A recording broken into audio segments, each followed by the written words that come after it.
अब कहानी शुरू करते हैं। पुराने जमाने में एक गांव था सोनपुर, जहां सोहन नाम का एक किसान रहता था। वो काफी मेहनती आदमी था। उसके पास बस थोड़ी सी जमीन थी, मगर उस थोड़ी सी जमीन से इतनी कमाई कर लेता कि ज्यादा जमीन वाले भी देखते रह जाते। अपने परिश्रम से वह खेत से सोना पैदा कर देता था। ये गुण उसने अपनी माँ से सीखा था। उसके पिता तो बहुत बड़े आलसी थे, मगर माँ गजब की मेहनती थी। वह दिन रात खेत में मेहनत किया करती और घर की बिगड़ी हालत को संभाल कर रखती थी। वह सोहन का ब्याह भी अपनी तरह मेहनती लड़की से करा देना चाहती थी, मगर दुर्भाग्य से वह नहीं रही। उनके मरने के कुछ दिन बाद सोहन के पिता भी नहीं रहे थे, तो सोहन घर में अकेला रह गया था। हालांकि जवान था, माँ ने उसे बहुत गुण सिखाए थे, तो वह गुण उसके काम आ रहे थे। जिंदगी में उसे अपनी माँ की कमी पिता से ज्यादा खल रही थी। सोचता कि आज माँ जिंदा होती तो मैं कुंवारा नहीं रहता, वह कोई न कोई जुगाड़ लगा देती। परंतु मैं अब अपने ब्याह की बात किससे करूं? वह सुबह में खेत में काम करने चला जाता और शाम में वापस आता और बनाकर खाकर सो जाता। न किसी से मिलना, न किसी के यहाँ उठना बैठना, बस उसे अपने काम से काम था। सोहन के पड़ोस में एक मोहन नाम का किसान रहा करता था। उसके माता पिता जिंदा थे और वह माता पिता के साथ रहा करता था। वह काफी मिलनसार आदमी था। वह सोहन से दोस्ती करना चाहता था, मगर सोहन के पास वक्त ही नहीं था। वह अपने काम में व्यस्त रहता। मोहन ने कई बार उससे बात करने की कोशिश भी की। यार, इस तरह जानवर की तरह मेहनत करते हो किसके लिए? इससे तुम्हें क्या मिलने वाला है? अरे, कभी वक्त भी निकाल लिया करो, कभी घूम फिर लिया करो, किसी दिन छुट्टी मना लिया करो, कोई एक दो यार दोस्त भी बना लिया करो। जिंदगी हंसकर गुजारने की चीज है, इसमें मजे भी बहुत है। तुम जिंदगी के कभी मजे भी ले लिया करो। तब सोहन बताता कि भाई, तुम्हारे माता पिता जिंदा है, अभी तेरा सारा वजन वही उठाए हुए हैं, जबकि मुझे खुद का भार स्वयं उठाकर चलना पड़ रहा है। मैं चाहकर भी तुम्हारी तरह मदमस्त नहीं घूम सकता। सोहन से फिर कोई बात मोहन नहीं कर पाता। वो अपने काम में लग जाता। गांव वाले सोहन को जहां बेवकूफ समझते, तो मोहन को भी मूर्ख ही समझते थे। इसलिए गांव में मोहन का भी कोई मित्र नहीं था, तो सोहन को मित्र की जरूरत ही नहीं थी। मोहन के पिता एक दिन अपनी पत्नी से बोले कि देखो, जब तक हमारे हाथ पांव चलते हैं तभी बेटे का ब्याह करा देना चाहिए। जब हम थक जाएंगे तो फिर हम कुछ नहीं कर पाएंगे। मोहन की माँ बोली, तो आप बेटे का ब्याह करा दो। अच्छे है। तब पिता बोले कि मैं तुमसे कह रहा हूँ कि अपने मायके में अपनी भाभी से बात चलाओ कि उनके मायके में कोई लड़की हो तो मोहन के ब्याह की बात चलाए। हमारे पास जमीन है, घर है, और बेटा भी कोई बेवकूफ नहीं है, वही तो अब घर बार संभाल रहा है। पत्नी बोली, अच्छा, एक दो रोज में जाती हूँ, कोई जुगाड़ लगाती हूँ। तुम तो वैसे भी बेकार आदमी हो, न कोई आपको जानता है न पहचानता है। जो भी करना है मुझे ही करना है। बेटे का ब्याह कराना पिता का काम होता है, मगर तुमने तो पहले ही चूड़ियां पहन रखी है। वो बुनबुनाती हुई मायके जाने को तैयार हो गई। वह मायके से 3 दिन बाद वापस आई और बताई कि हमारी भाभी बेलापुर गांव की है। भाभी की अपनी भाभी की 2 बेटियां हैं जो अभी कुंवारी हैं। उनके ब्याह के लिए उनके माता पिता काफी परेशान है, मगर उनके पास कोई रुपया पैसा नहीं है। आपको कुछ नहीं मिलने वाला। आप अपने बेटे को बेलापुर भेज दो कि वह अपने लिए दोनों में से किसी एक को पसंद करके आ जाए। तब मोहन के पिता बोले कि क्या मूर्खों वाली बात कर देती हो? अरे, मोहन खुद क्यों लड़की देखने जाएगा? अभी हम दोनों जिंदा हैं, हम दोनों में से किसी एक को जाना चाहिए। पत्नी बोली कि तुम कोई बात तो समझते नहीं और भौंकने लगते हो। अरे, मेरा मतलब है वह अजनबी बनकर जाएगा, अपना नाम नहीं बताएगा। वह हमारा पड़ोसी सोहन बनकर भी तो उनके घर जा सकता है और अच्छी तरह लड़कियों को देख लेगा। तब मोहन के पिता बोले कि ऐसे कैसे देख लेगा? अरे, कोई भी अपनी बेटियों को अजनबी के पास नहीं भेजता कि देख लो, ये हमारी बेटियां हैं। पत्नी बोली कि आपको भौंकने के अलावा भी कुछ आता है? मैं आपसे कोई बात नहीं करूंगी, जो समझाना होगा मोहन को समझाऊंगी। आपको समझाने से भी कोई लाभ नहीं होने वाला, आखिर जाना तो उसको है। मोहन की माँ ने मोहन को बताया कि तुम बेलापुर चले जाओ, मगर वहाँ मोहन बनकर मत जाना, अपना कोई नाम बदल लेना, और यह बात भूलकर भी मत कहना कि लड़की देखने आया हूँ। हो सके तो उनके घर भी मत जाना, उनके घर के आसपास ठहर जाना। गरीब लोग हैं, पति पत्नी सभी मेहनत करते हैं, उनकी लड़कियां भी काम में खूब हाथ बटाती होंगी, तो तुम उनके रूप रंग पर मत जाना, ये देखना कि काम सबसे ज्यादा कौन करती है। मोहन बोला, माँ जब अधूरा बताओगी तो मेरे समझ में कुछ नहीं आएगा। मुझे उस गांव में किसके यहाँ जाना है और किसकी लड़की को देखना है और क्यों देखना है। तब माँ बोली कि तुम भी अपने पिता की तरह ही बेवकूफ हो, तुम्हें कुछ सूझता नहीं। अरे तुम्हें बेलापुर गांव दीनानाथ के घर जाना है, उनकी 2 बेटियां हैं, उसी में से किसी एक से तेरा ब्याह करना है। इसीलिए तुझे वहाँ भेज रही हूँ कि तुम अपने लिए उनमें से किसी एक को पसंद कर लो और उन्हें पता भी न चले कि तुम उन्हें देख भी आया है। हाँ, एक बात का ध्यान रखना कि तुम लड़की की सुंदरता पर मत जाना। सुंदरता जुगनू की तरह है, सिर्फ आदमी भ्रम में पड़ा रहता है, जबकि मेहनती लड़की नसीब से मिलती है जो पति के कंधे से कंधा मिलाकर चलती है। हम गरीब लोग हैं, हमें मेहनती बहू चाहिए। मोहन बोला कि माँ मैं अकेले नहीं जा सकता, मैं कभी अकेले गया ही नहीं हूँ। माँ बोली कि तू किसी अपने मित्र को साथ ले ले। मोहन बोला कि मेरा कोई मित्र कहाँ है? सोहन है तो किसी की सुनता नहीं है, मेरी किसी से दोस्ती नहीं है। तब उसकी माँ बोली कि तू चिंता मत कर, सोहन को मैं समझा दूंगी, वह तेरे साथ चला जाएगा। सोहन बहुत अच्छा लड़का है, मेरा तो उस पर ध्यान ही नहीं गया था। मैं उसका भी ब्याह बेलापुर में ही करा देती हूँ। तुम जाओ उसे बुला लाओ कि चलो तुझे माँ बुला रही है। मोहन गया और सोहन को बुला लाया कि माँ तुझे बड़े जरूरी काम से बुला रही है। सोहन और किसी के बुलाने से नहीं जाता, लेकिन जब सुना कि मोहन की माँ बुला रही है तो वो काम छोड़कर चला आया और बोला कि काकी आपने मुझे बुलाया है? तब मोहन की माँ बोली कि हाँ बेटा, मैंने तुझे बुलाया है। तू दिन रात काम में लगा रहता है, कभी कभी अपनी सेहत का भी ख्याल रखा कर। मैंने तुझे एक जरूरी काम से बुलाया है। मैं जानती हूँ कि तेरा कोई अपना नहीं है, तो तुम्हारे लिए कुछ भी सोचना हमारा फर्ज है। मैं सोचती हूँ कि मोहन के साथ तेरा भी ब्याह करा दूं। अकेले कितना दिन रहेगा, और पड़ोसी होने के नाते इतना तो मेरा फर्ज है ही। मैं तुम दोनों को कल बेलापुर गांव भेजना चाहती हूँ। बेलापुर गांव मेरी भाभी की भाभी का मायका है, उनके भाई की 2 बेटियां हैं। तुम दोनों अपने अपने लिए एक एक को पसंद करके आ जाओ। हाँ, तुम्हें उन लड़कियों को बहुत चतुराई से देखना है कि उनके घर वालों को पता न चले कि तुम उन्हें देखने आए हो। सोहन को अब तक कोई ऐसा नहीं मिला था जो उसकी चिंता करे, मगर पहली बार आज किसी ने उसकी चिंता की थी, तो वह एक बार भी इनकार नहीं कर सका और मोहन के साथ बेलापुर गांव जाने को तैयार हो गया। दूसरे दिन दोनों सुबह में ही बेलापुर गांव के लिए निकल पड़े। बेलापुर गांव सोनपुर से 20 मील की दूरी पर था।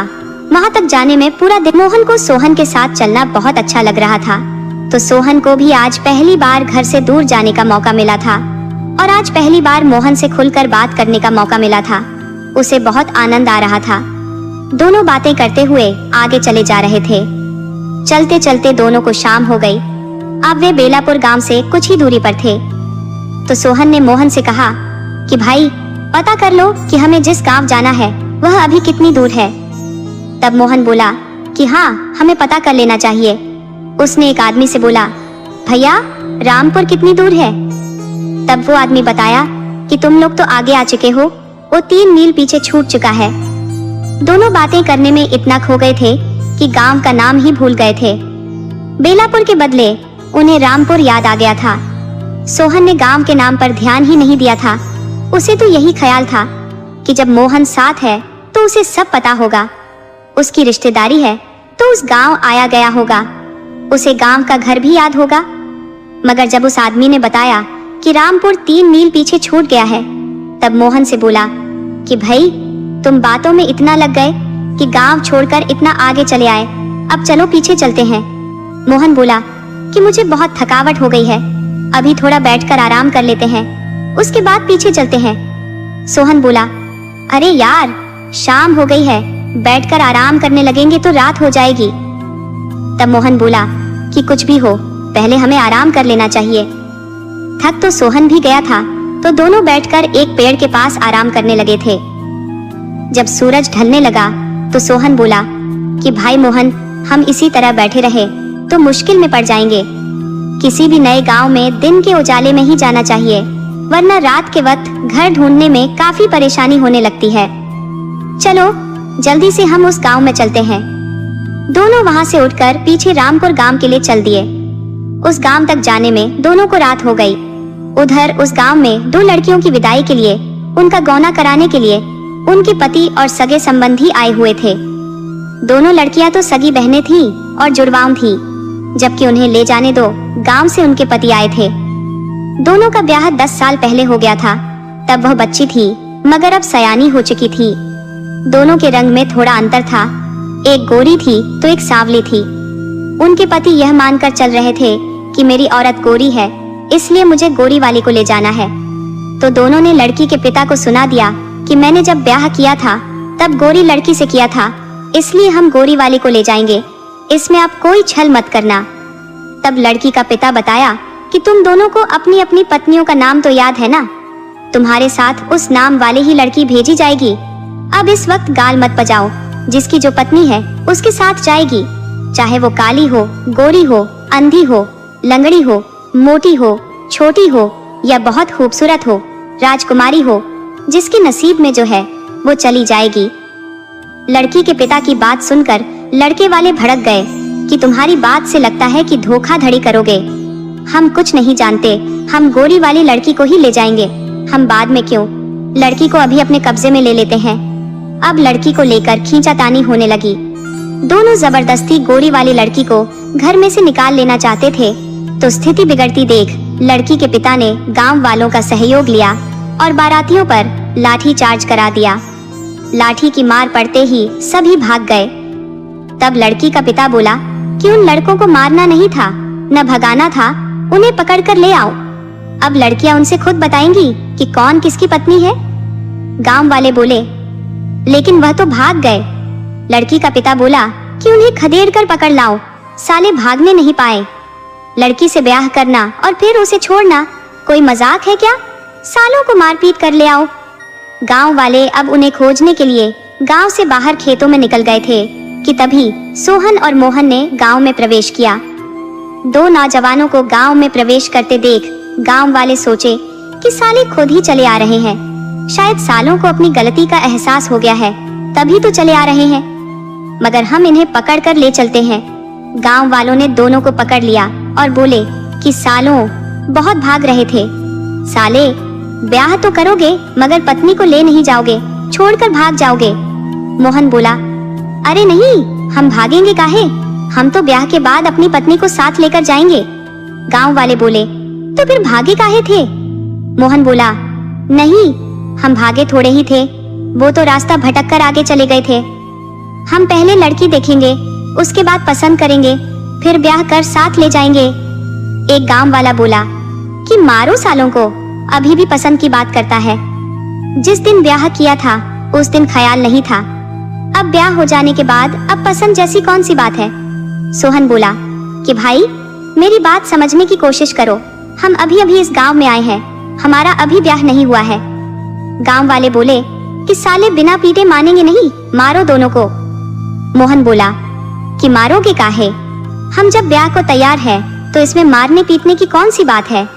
गांव वाले बोले कि हम अभी तुम्हें तुम्हारी पत्नी के हवाले करते हैं, तुम उसे सुबह साथ लेकर चले जाओगे। सोहन बोला ये तो बहुत अच्छी बात है, हम कहाँ भाग रहे हैं, चलो हम अपनी पत्नी साथ ले जाने को तैयार हैं। गांव वाले दोनों को पकड़कर लड़की के पिता के पास ले गए और बोले कि लो, हम ले आए तुम्हारे दोनों दामाद को। ससुरे भाग रहे थे, बड़ी मुश्किल से काबू में आए हैं। तुम खुद पहचानो कि कौन किसका पति है, अब ये नखरा नहीं दिखाएंगे, अपनी अपनी पत्नी को ही साथ ले जाएंगे। लड़की का पिता बोला कि अब इनके कहने से कुछ नहीं होगा, लड़कियां खुद जानती हैं कि कौन किसका पति है। वह अभी इन्हें पकड़कर अपने अपने कमरे में ले जाए, नहीं तो हमारा माथा इतना गर्म है कि सालों की खोपड़ी तोड़ दूंगा। लड़कियां बाहर आईं और एक एक का हाथ पकड़कर घर के अंदर लेकर चली गईं। दोनों हक्का बक्का थे कि यह कहां आकर फंस गए। आए थे गुप्त रूप से लड़की देखने, मगर यहाँ वाले हमसे भी बहुत आगे निकले, सीधे विदाई का जुगाड़ कर दिया। न बैंड, न बाजा, न बाराती, न ब्याह, सीधे दुल्हन लेकर जाओ। गजब सुंदर व्यवस्था है इस गांव में, एक पर एक मुफ्त में मिल जाती तो और मजा आ जाता। ये बात सोहन सोच रहा था। तो मोहन सोच रहा था कि माँ को क्या जवाब दूंगा। वो तो सिर्फ लड़की देखने की बात की थी। इधर दोनों लड़कियां एक ही शक्ल की थी। एक बस थोड़ी सी सांवली थी जो मोहन के पाले आ गई थी। सुबह होते ही लड़की के पिता ने बिना देर किए लड़कियों की विदाई कर दी, तो दोनों अपनी अपनी पत्नियों के साथ घर के लिए चल पड़े। रास्ते में चलते चलते मोहन को ख्याल आया कि अरे, हमें तो बेलापुर गांव जाना था, हम भूलवश रामपुर आ गए थे। ये दोनों लड़कियां वो नहीं है जिसे माँ ने कहा था। सोहन बोला कि तुम क्या बिना मतलब की बात कर रहे हो, ये हमारी पत्नियां हैं। उसने मोहन के कान में कहा कि बेवकूफी मत करो, बड़ी भाग्य से हमें पत्नी मिली है और तुम क्यों पंगा ले रहे हो। ये जान गई कि हम इनके पति नहीं है तो मुश्किल खड़ी कर देंगी। तभी सोहन के साथ वाली लड़की, जो दोनों की बात कान लगाकर बड़ी ध्यान से सुन रही थी, बोली कि आप लोग घबराओ नहीं, हमें भी पता है कि आप दोनों हमारे पति नहीं हो, मगर आप हमारे पुराने पतियों से लाख दर्जे अच्छे हो। हम तो पहले ही जान गए थे कि आप दोनों कोई और हो, मगर हमारी भी मजबूरी थी। जो पति हमें छोड़कर भाग गया हो और जो एक ही औरत पर दो दावेदार बन जाए कि यह हमारी पत्नी है, वैसे व्यभिचारी मन वाले हमें पति नहीं चाहिए थे। आप दोनों कितने अच्छे हो जो एक बार नहीं कहे कि यह लड़की गोरी है या यह काली है। अब आप हमारे दिल में हो, हम जानबूझकर आपके साथ आई है। सोहन ने राहत की सांस ली कि यह गलत फहमी में हमारे साथ नहीं जा रही है, बल्कि जानबूझकर जा रही है। तो खुश हुआ और बोला कि भोजन हो या स्त्री, वक्त पर मिल जाए तो वही सबसे अच्छा है। बेवक्त में तो ना भोजन अच्छा लगता है न स्त्री ही। दोनों बहुत खुश होकर घर के लिए लौट चले। इधर सुबह 10 बजते बजते जो दोनों लड़कियों के असली पति थे वह आ गए और अपनी गलती मानकर लड़की के पिता से बोले कि हम सुंदर स्त्री के लालच में आ गए थे, इसलिए लड़ गए थे। अब हमें अपनी गलती का एहसास हो गया है, अब हम अपनी अपनी पत्नी लेकर जाएंगे। लड़की का पिता बोला कि वक्त बीत जाने पर कौन किसका पति और कौन किसकी पत्नी। हमारे पास अब कोई लड़की नहीं है, जो थी वह अपने अपने पति के साथ चली गई है। लड़के बोले कि अरे, वह तो हमारी पत्नी थी, उसे कोई दूसरा कैसे ले जा सकता है। लड़की का पिता बोला कि बकवास बंद करो, वह तुम्हारी पत्नी नहीं थी, जिसकी थी वह ले गए। तुम उन्हें छोड़कर भाग गए थे, तभी साबित कर दिया था कि तुम उसके पति नहीं हो। कोई भी भला आदमी जीते जी पत्नी का साथ कैसे छोड़ सकता है, और बुरा आदमी पत्नी को पग पग पर धोखा देता है। तो मेरी बेटियां धोखा खाने वाली नहीं थी, वो खुशी खुशी अपने पति के साथ चली गई है, जो उन्हें कभी धोखा नहीं दे सकते। अब तुम लोग जाओगे या फिर लाठी का प्रयोग कराऊं? दोनों बकरे जैसा मुंह लटका कर चले गए। उधर मोहन की माँ हक्का बक्का थी कि मैंने इन्हें सिर्फ लड़की देखने को भेजा था, ये दोनों उन्हें साथ लेकर चले आए। माँ बोली कि तुम दोनों को मैं इसलिए भेजी थी कि गोपनीय तरीके से लड़की देख कर आओ, और तुम उन्हें बिना ब्याह ही लेकर चले आए। ये तुम दोनों ने क्या कर दिया? तब मोहन ने बताया कि माँ, तुम जो सोच रही हो वह बात नहीं है। हम तो उस गांव तक पहुंच भी नहीं पाए कि रास्ते में ही हमें कुछ अजीब परिस्थितियों का सामना करना पड़ा, और उसी परिस्थिति में दोनों हमें मिल गई, तो हमने इन्हें अपनी पत्नी मान लिया और साथ ले आए हैं। माँ बोली कि चलो, जो भी हुआ अच्छा हुआ। अब अपनी अपनी पत्नियों को घर में ले चलो और आगे का कार्यक्रम पूरा करो, इनसे विधिवत ब्याह करो और फिर इनके साथ आनंद से रहो। सोहन पत्नी पाकर बहुत खुश था। उसे तो अनुमान ही नहीं था कि उसका ब्याह हो जाएगा, मगर यह सब किस्मत की बात है। विधाता की लेखनी पहले लिख चुकी होती है कि किसका जोड़ा किस अवस्था में कहाँ मिलेगा, सो वो निश्चित समय पर मिल जाता है। अब वह किस तरीके से मिलेगा, यह बात तो सिर्फ भगवान को ही पता है। घर से कभी दूर नहीं जाने वाला सोहन, कभी किसी से बात नहीं करने वाला सोहन, सिर्फ अपने से मतलब रखने वाला सोहन किस प्रकार रामपुर पहुंच जाएगा, ये बात तो खुद सोहन ने सोचा ही नहीं था। उसने तो उस गांव का नाम भी नहीं सुना था, मगर जब उसे पत्नी मिलने को हुई तो उस वक्त पहुंच गया उस गांव में। वो विधिवत ब्याह कर खुशी खुशी अपने घर में रहने लगा। तो उसकी पत्नी, जो मोहन की पत्नी की बहन थी, वो अपनी बहन से रोज एक बार मिलती। इस तरह सोहन भी मोहन का मित्र बन गया। वह भी अब मोहन के साथ कुछ देर बैठ लेता। किसी काम से कहीं बाहर जाना होता तो दोनों साथ ही जाते। दोनों की मित्रता प्रगाढ़ हो गई।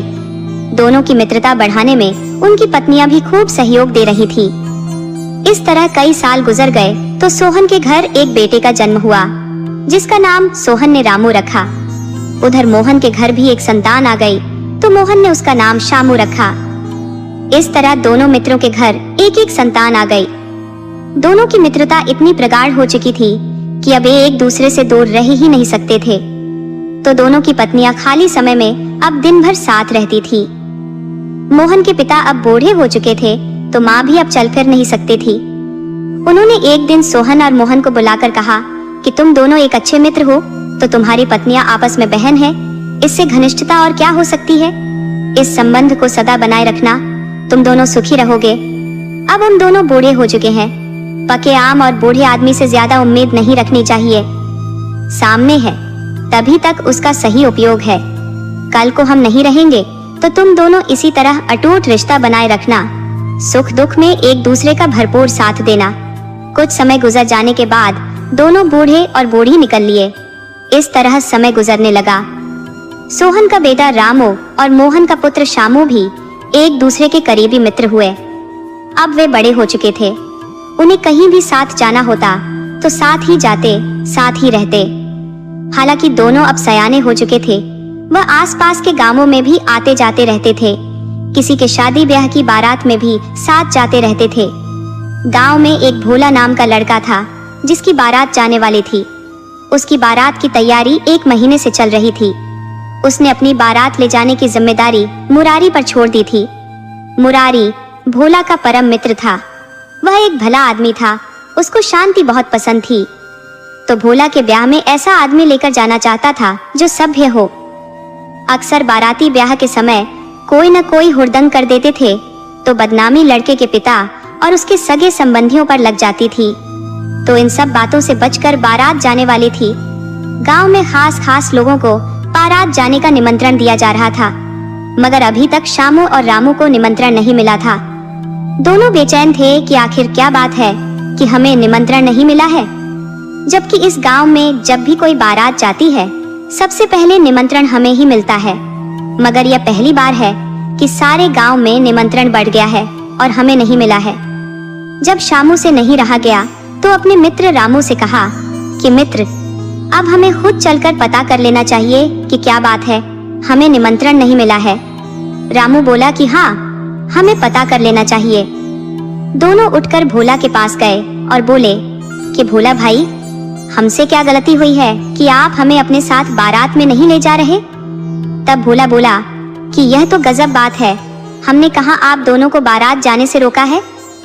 हमारी तरफ से हरी झंडी है, लेकिन एक बार मुरारी से मिल लीजिएगा, वही बारातियों की सूची बना रखी है। अब उस सूची में अपना नाम देख लेना, न चढ़ा हो तो चढ़वा लेना। शामू बोला कि भाई, तुम खुद सूची में मेरा नाम चढ़वा दो, हम मुरारी बुरारी को क्या जानते हैं। तुम उलटा काम क्यों किए हो? ये सब जरूरी काम उस आदमी को क्यों दे दिए हो? वह गांव में आधे आदमी को ले जाएगा और आधे को नहीं ले जाएगा, तो बदनामी किसकी होगी, निमंत्रण किसका छूटेगा। भोला बोला कि देखो शामू भाई, अब मेरा ही ब्याह है तो हर काम मैं खुद से नहीं कर सकता। अब डोली की कहारी मैं खुद से कैसे कर सकता हूँ, अपने ब्याह में बाजा मैं खुद से कैसे बजा सकता हूँ। इसके लिए अलग से आदमी रखना पड़ता है, हर काम के लिए अलग अलग आदमी होता है। मुरारी का काम है निमंत्रण देना, वह अपना काम ठीक से कर रहे हैं। तुम दोनों उनसे मिलो और सूची में नाम चढ़वा लो, मिलने में कोई बुराई नहीं है। मुरारी कोई भूत प्रेत नहीं है कि नुकसान पहुंचा देंगे। रामू के साथ शामू मुरारी के पास चल दिया। तब रामू बोला कि भाई शामू, ये भोला हमेशा भोला ही रह गया, साले को अक्ल कब आएगी। ऐसे कंजूस आदमी के ज़म्मे बारात का निमंत्रण देने को चुना है कि वह खुद भी बारात में जाएगा या नहीं जाएगा ये भी पक्का नहीं है, तो दूसरे को निमंत्रण कैसे देगा। शामू बोला कि चलो पहले उससे मिल लेते हैं कि क्या कहता है। दोनों मुरारी के घर गए तो मुरारी दूर से ही बोला कि शामू भाई, अभी तुम उधर से ही लौट जाओ, मैं इस वक्त बहुत मुश्किल में हूँ, मेरे पर कई जिम्मेदारियां पड़ी हैं। पत्नी मायके गई है तो खाना खुद बनाना पड़ रहा है, बच्चों को छोड़कर गई है तो उन्हें भी देखना पड़ रहा है, ऊपर से भोला का निमंत्रण भी मुझे ही देना पड़ रहा है। तुम लोग भोला के ब्याह के बाद मुझसे मिलना। शामू बोला कि गजब बेवकूफी की बात करते हो, अरे जब भोला का ब्याह बीत ही जाएगा तो फिर तुमसे मिलने का क्या फायदा? मरने के बाद यदि वैद्य आते हैं तो अंगीठा लेकर जाएंगे। अरे हमें आज तुमसे मिलना है।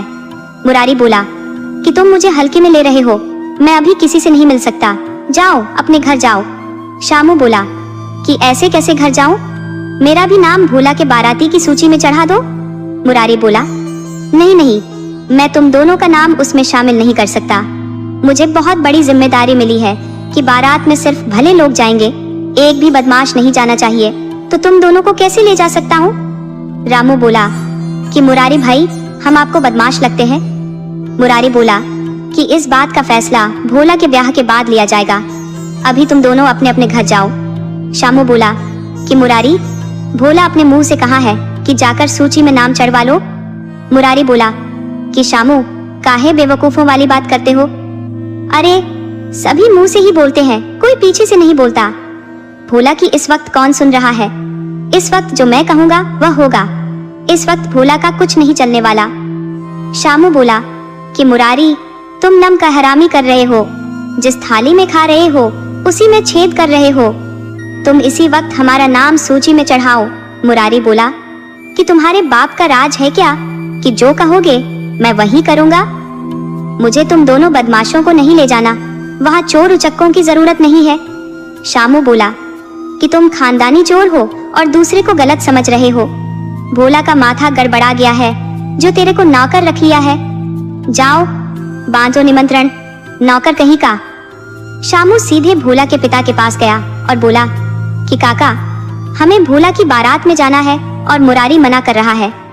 भोला के पिता बोले कि हमारे भोला का ब्याह है और इसमें मुरारी कौन होता है? मुझे किसको ले जाना है किसको नहीं वह थोड़े ही जानता है। तुम दोनों तैयारी करो, तुम दोनों को हर हाल में बारात चलना है, ये मेरी तरफ से निमंत्रण है। शामू की खुशी का ठिकाना न रहा। अब उसे भोला और मुरारी से कोई मतलब नहीं था। वह दोनों तैयारी में लग गए।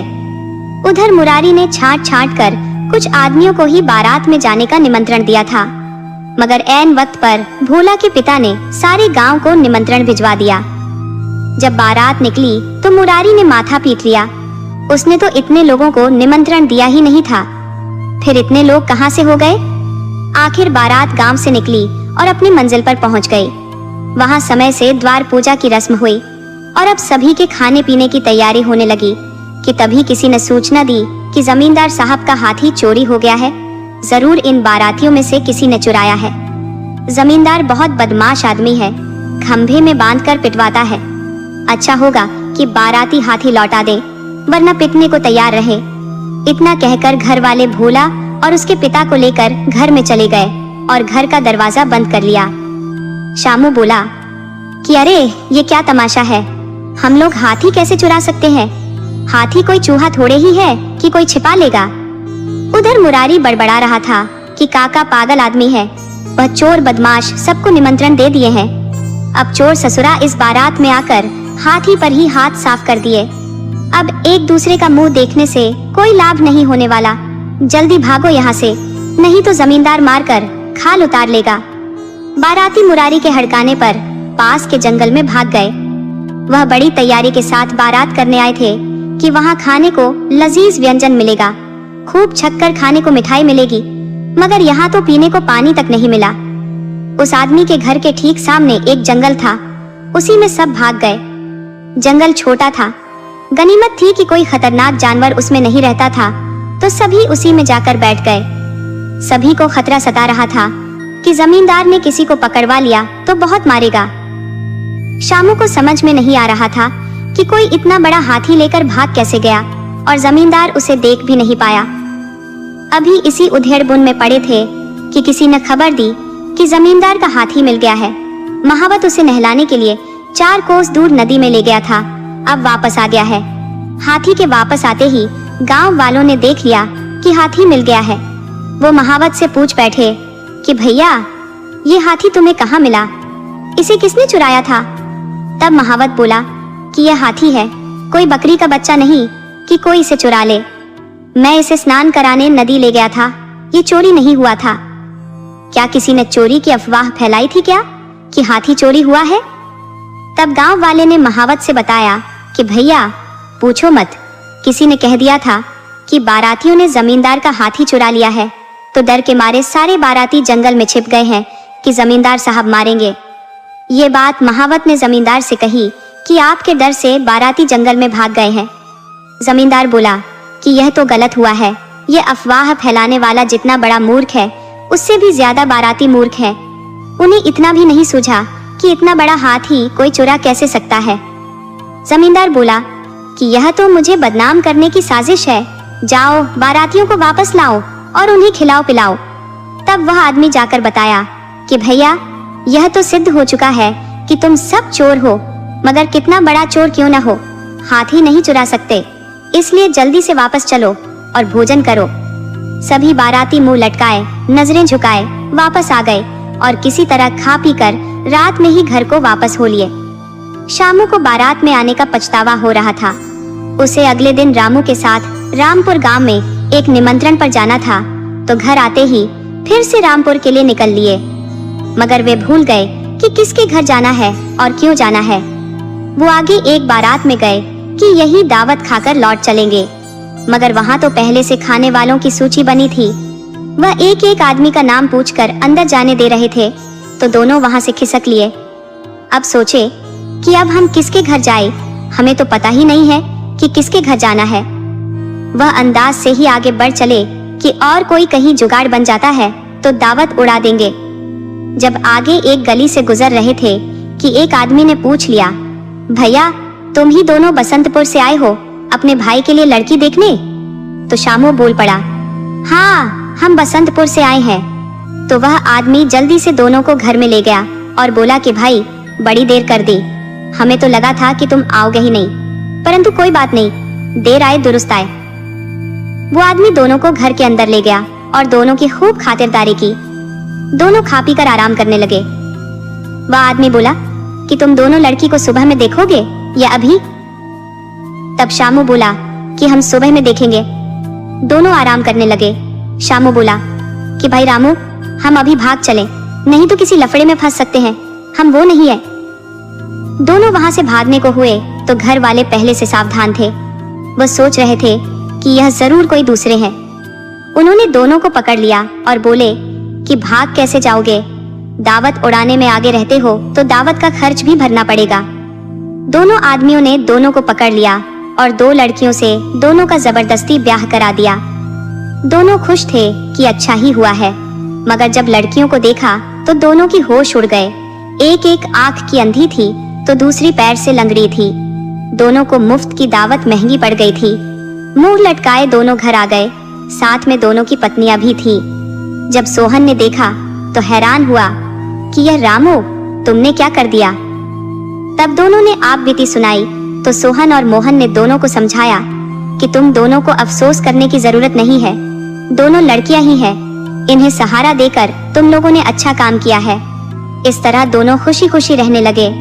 कहानी से सीख, जोड़ियां तो ऊपर वाला ही बनाता है, इंसान तो बस बहाना होता है। कभी कभी गलत रास्ते भी सही मंजिल तक पहुंचा देते हैं। किस्मत के खेल को खुशी खुशी स्वीकार कर लेना ही सबसे बड़ी समझदारी है।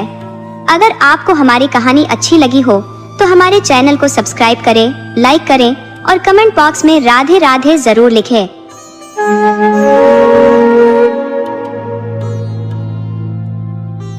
आज मैं आपके लिए एक ऐसी कहानी लेकर आई हूँ जिसमें एक ब्राह्मण की सच्चाई और उसके बेटे की भक्ति की परीक्षा होती है। ये कहानी हमें सिखाती है कि कैसे कुछ लोग ईर्ष्या में जलकर किसी भले इंसान को बर्बाद करने की कोशिश करते हैं, लेकिन कर्म का पहिया जब घूमता है तो सबको अपने किए का फल भोगना ही पड़ता है। तो आइए कहानी शुरू करते हैं। पुराने समय में एक नगर था, चंदनपुर। उस नगर के पास ही एक गांव था, रामपुर, जहां दीनानाथ नाम का एक गरीब ब्राह्मण रहता था। ब्राह्मण अकेले ही रहता था। उसकी न कोई यजमानी थी, न कोई दूसरा आय का जरिया, तो भिक्षा मांगकर ही उसका काम चल जाता था। नगर पास था तो वहाँ सेठ साहूकारों के यहाँ रोज कोई न कोई धार्मिक आयोजन हुआ करता था, तो वे ब्राह्मणों को भोजन और वस्त्र दे दिया करते थे। दीनानाथ अक्सर नगर में चले जाते थे और भोजन के साथ दान दक्षिणा और वस्त्र मुफ्त में पा जाते थे। इस तरह से उनका दिन गुजर रहा था। वह अविवाहित थे, ब्याह के बारे में तो उन्होंने सोचा ही नहीं था। वह जानते भी थे कि उनकी कोई पक्की कमाई का जरिया नहीं है। अगर उनकी अपनी एक छोटी सी यजमानी भी होती तो वह भी अपना घर बसा लेते, मगर उनका तो अपना कोई अच्छा सा घर भी नहीं था। एक झोपड़ी थी, वह भी बिना दरवाजे की। उसमें राह चलते आदमी से लेकर पशु तक आसरा पा जाते थे। जब वह नगर में चले जाते और वापस आते तो कुत्ते बसेरा बना लिए रहते थे। हद तो तब हो गई थी जब एक बार एक धोबी का गधा आकर उनकी झोपड़ी में छिप गया था और धोबी ने गद्दा चोरी का इल्जाम ब्राह्मण पर लगा दिया था। वह तो शुक्र था गांव के मुखिया का जो असली हालत देखने ब्राह्मण की झोपड़ी के पास आ गए और धोबी से बोले कि ब्राह्मण की कोई गलती नहीं है, गधा ही साला बदमाश है। खुली झोपड़ी देखकर घुसकर छिप गया था। अरे ब्राह्मण है, इनको गधे से क्या काम? ब्राह्मण निर्दोष है, तुम अपने गधे को ठीक से बांध कर रखो, वरना इसी तरह किसी के घर में घुसता रहा तो तुम्हें दंड भरना पड़ जाएगा। आदमी ने अपने रहने को घर बनाया है, तुम्हारे गधे का तबेला नहीं। धोबी ने अपनी गलती मान ली। दरअसल उसका गधा ही बदमाश था। वह खुद अपने दांत से अपना बंधन खोल लेता था।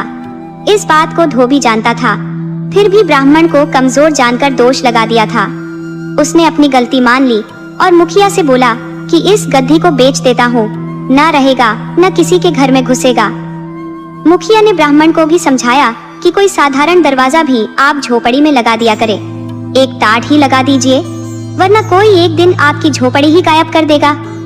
आजकल के चोर भी अजीब हो गए हैं, वह भिखमंगों को भी लूट लेते हैं। कल की ही बात है, दो भिखमंगे गांव से भीख मांगकर नगर लौट रहे थे तो कुछ चोरों ने उन्हें घेर कर लूट लिया और विरोध करने पर मारा पीटा भी। अब कोई भी सुरक्षित नहीं है। चोर बदमाश इतने बढ़ गए हैं कि आदमी का जीना मुश्किल हो गया है। अब घर खुला रखना कहीं से ठीक नहीं। दीनानाथ बोले कि मुखिया जी ठीक कहते हो, सालों का कोई भरोसा नहीं, मेरी झोपड़ी भी बेच देंगे।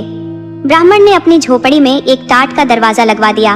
अब आवारा आदमियों और आवारा पशुओं से उन्हें राहत मिल गई। एक दिन वह घर से नगर के लिए निकले तो मौसम खराब हो गया। वह नगर में नहीं जा सके तो सोचा कि पड़ोस के गांव में ही चलकर 2-4 घरों में मांग लेता हूँ, खाने का काम चल जाएगा, नगर में कल जाऊंगा। ये विचार कर वह पड़ोस के गांव में चले गए। गांव से बाहर ही एक घर था तो ब्राह्मण ने सोचा कि शुरुआत यहीं से कर देता हूँ। तो वह घर के दरवाजे पर गए और बोले कि अरे घर में कोई है? ये सुनकर एक नौजवान स्त्री आई तो ब्राह्मण बोले कि माताजी कुछ भिक्षा दे दो। स्त्री इतना सुनते ही भड़क गई कि क्या मैं तुझे माताजी लगती हूँ और तुम भिक्षा क्यों मांग रहे हो? कहीं से भी अपाहिज नहीं दिखते, बूढ़े भी नहीं हो, रोगी भी नहीं दिखते, फिर भिक्षा किस बात की? जाओ कहीं कोई काम धंधा करो, आलसी कहीं का, निकम्मा। ब्राह्मण बोला, बहन जी माफ करना, मुझसे गलती हो गई जो आपको माताजी बोल दिया। अभी तो आप कुंवारी लगती हो। स्त्री बोली, फालतू बकवास बंद करो और यहाँ से जाओ, तुम मेरे कोई भाई नहीं लगते, मुझे किसी भाई की जरूरत ही नहीं है। वो पहले से और ज्यादा भड़क गई। वह बोली, तुझे भीख मांगते शर्म नहीं आती? तुम मुझे देखो, मेरे पास कोई खेती बाड़ी नहीं है, पिता का जमा किया धन नहीं है, फिर भी अपने परिश्रम से अपनी माँ और अपना गुजारा शौक से कर लेती हूँ। मैं किसी के आगे हाथ नहीं फैलाती, किसी की दया दृष्टि पर नहीं जीती, मेहनत करके कमाती हूँ और मेहनत की ही खाती हूँ। और तुम इतना बड़ा गधे जैसा शरीर लिए हो और दूसरे के आगे हाथ फैला रहे हो? अरे जरा भी आंख में लाज शर्म है तो जाकर कोई काम करो, किसी के खेत में काम करो। आजकल शहर में काम मिल जाते हैं, बहुत जंगल झाड़ पड़े हैं, लकड़ियाँ काटो बेचो, रोजगार की कोई कमी नहीं है, मगर तुम ये सब क्यों करोगे? मुफ्त की खाने की आदत जो पड़ गई है। अब जाओ, मुझसे बहस मत करो, मैं भीख मांगने वाले नौजवानों को देखना भी नहीं चाहती। भिक्षा उसी को देती हूँ जो भिक्षा पाने का पात्र है। ब्राह्मण के पास स्त्री का कोई जवाब ही नहीं था। वो उस स्थान से चल पड़ा। वो लड़की बहुत तकलीफ से गुजरी थी। उसके 2 भाई थे जो ब्याह होते ही अपनी पत्नियों के साथ शहर चले गए थे और फिर बहन और माँ की कोई खोज खबर नहीं ली थी। लड़की के पिता पहले से ही नहीं थे तो लड़की मेहनत मजदूरी कर अपनी और माँ की खर्च चलाती थी।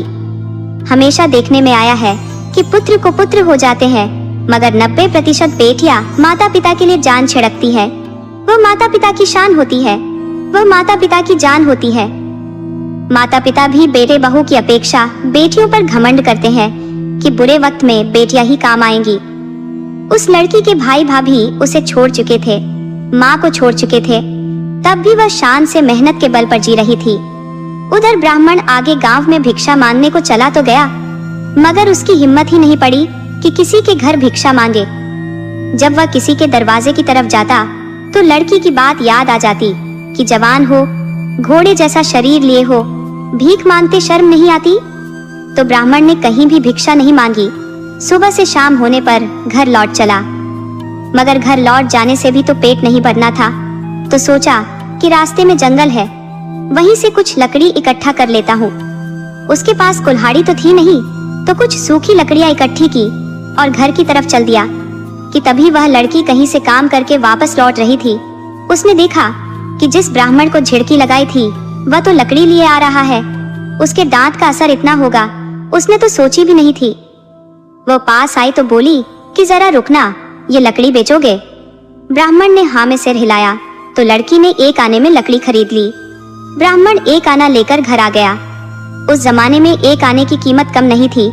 एक आने में आदमी भरपेट भोजन खरीद सकता था। तो ब्राह्मण घर न आकर पहले बाजार गया। रास्ते में ही बाजार था, वहाँ भोजन सामग्री मिल जाती थी। तो एक ढाबा भी था जिसमें लिट्टी और चोखा खिलाया करते थे। ब्राह्मण ने एक आने में भरपेट भोजन खाया। उसे आज भोजन में बहुत आनंद आया। मेहनत की कमाई का आनंद ही कुछ और होता है। ब्राह्मण ने सोच लिया कि भूल से भी अब भिक्षा नहीं मांगेगा। वो फिर से उसी गांव की तरफ निकल गया। उस गांव के पास बहुत जंगल था। तो दूसरे दिन भी कुछ लकड़ी इकट्ठा की और घर की तरफ चल पड़ा। सोचा कि रोज तो वह लड़की मिलेगी नहीं, और मिल भी गई तो लकड़ी खरीदेगी नहीं, तो चलकर बाजार में बेच देता हूँ। वो बाजार वाले गांव में गया तो एक आदमी मिल गया और बोला कि ब्राह्मण, तुम ये क्या काम शुरू कर दिए हो? इन लकड़ियों का क्या करोगे? तब ब्राह्मण ने बताया कि इन्हें बेचना है। तो वह आदमी बोला कि आप जिस तरह की लकड़ी लिए हो वैसी लकड़ी होती तो बहुत अच्छी है, मगर बाजार में इसे कोई नहीं खरीदता। इस लकड़ी का कोई आपको एक पैसा भी नहीं देगा। आप इस लकड़ी को मुझे दे दो, बदले में मेरे घर चलकर भोजन पालो। ब्राह्मण ने स्वीकार कर लिया। इस तरह ब्राह्मण रोज किसी न किसी के दरवाजे लकड़ी लेकर पहुंच जाता, तो कोई भी आदमी लकड़ी के बदले भोजन दे देता। एक दिन वह जा रहा था लकड़ी लेकर कि वो लड़की मिल गई। बोली कि आप जरा ठहरो, मुझे आज ही पता चला है कि आप ब्राह्मण हो और मेरे कह देने से लकड़ी बेचने लगे हो। अगर मेरे कहने से ऐसा करते हो तो आप मुझे माफ करो। मैंने अनजाने में बिना सोचे समझे आपको बहुत ज्यादा बोल दिया था, और मेरी बात के असर से बदल गए हो, तो आप एक बार और बदल जाओ और अपना पुराना काम ही करो। ब्राह्मण बोला, नहीं, अब मैं इस काम को नहीं छोड़ सकता। मुझे इस काम में बहुत आनंद आ रहा है। मैंने अब मुफ्त में खाना छोड़ दिया है और तुम तो मेरी गुरु बन गई हो। लड़की बोली कि आप नहीं समझते कि मेरी कितनी बुराई हो रही है। लोग कहते हैं कि लड़की ने ब्राह्मण को लकड़हारा बना दिया है। आप नहीं समझ सकते कि मेरी प्रशंसा में भी लोग बुराई कर रहे हैं। आप ब्राह्मण हो तो ये काम छोड़कर पूजा पाठ कर लिया करो, कथा सुना दिया करो। आप कोई यजमानी पकड़ लो, किसी मंदिर का पुजारी बन जाओ, साधु संत का साथ पकड़ लो, मगर यह लकड़ी वाला काम छोड़ दो। ब्राह्मण बोला कि देखिए, चोरी और बदमाशी को छोड़कर कोई भी काम बुरा नहीं होता। मैं इस काम से बहुत खुश हूँ। लड़की बोली कि मैं समझ रही हूँ कि आप कुछ भी बुरा नहीं कर रहे, मगर मेरा नाम जुड़ जाने से मुझे परेशानी हो रही है। आप इस काम को छोड़ दो या फिर किसी दूसरी जगह जाकर यह काम करो। मुझे समझ नहीं आता कि आपने मेरे गांव को ही इस काम के लिए क्यों चुना है। वह ब्राह्मण से बोली कि यह लकड़ी आज मुझे दे दो और मेरे घर चलकर भोजन खा लो। मैं चलकर ताजा खाना बना देती हूँ। क्या है कि आज मुझे काम के पैसे नहीं मिले हैं, मगर मेरी बात कान खोलकर सुन लो कि फिर इस गांव में लकड़ी लेकर नहीं आओगे। ब्राह्मण लकड़ी लेकर लड़की के घर चला गया। उधर लड़की ब्राह्मण के लिए घर में भोजन बनाने चली गई। लड़की की माँ ब्राह्मण से बोली कि आप देखने से ब्राह्मण लगते हो। अरे तुम तो वही हो जिसे 6 महीने पहले मेरी बसंती नी आपको झिड़की लगाकर भगा दिया था। मगर आप उसकी बात का बुरा मत मानना, जो मन में आता है बोल देती है, मगर है दिल की साफ। आप ब्राह्मण हो, मेरा एक काम कर दो, किसी गरीब के घर इसका ब्याह सेट करा दो। मेरे पास देने को कुछ नहीं है। सोचती हूँ कि किसी गरीब के साथ भी रही तो मेहनत कर जीवन बसर कर लेगी। आपके जानकारी में कोई हो तो बताना। जब उसकी माँ बाहर बात कर रही थी तो घर के अंदर से लड़की सब बात सुन रही थी।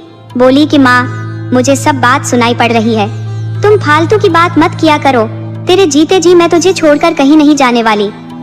माँ बोली कि तू मेरी खातिर अपनी जिंदगी नहीं खराब कर सकती, और मैं ब्याह के बाद तेरा साथ कहाँ छोड़ने वाली हूँ। तू जहाँ रहेगी वहीं मेरा जुगाड़ हो जाएगा। अरे मैं जानती हूँ कि कोई राजा तुझे ब्याह कर नहीं ले जाने वाला, कोई असहाय गरीब ही होगा तो वह हमारे साथ रह लेगा। ये ब्राह्मण हमारे लिए जरूर कोई बंदोबस्त कर देंगे। लड़की खाना लेकर आई और ब्राह्मण को खिला दिया। वह ब्राह्मण को विदा करते वक्त बोली कि आप माँ की बातों में मत आना, मुझे अभी ब्याह की कोई जल्दी नहीं है, मुझे किसी के बंधन में नहीं रहना है।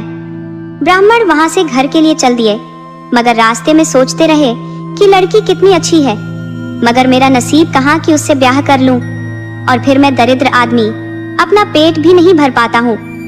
क्योंकि लड़की ने पहले ही मना कर दिया था कि माँ की बात पर ध्यान मत देना, तो वह ध्यान नहीं दिए। लड़की ने यह भी मना कर दिया था कि लकड़ी बेचने का काम मत करना, मेरी बदनामी हो रही है, लोग मेरी प्रशंसा तो खूब कर रहे हैं, मगर उस प्रशंसा में भी मेरी बदनामी छुपी है। अब क्या बदनामी थी वह लड़की ही समझ सकती थी। ब्राह्मण के पल्ले कुछ नहीं पड़ा। अब सोच लिए कि मैं कल से लकड़ी काटने बेचने नहीं जाऊंगा।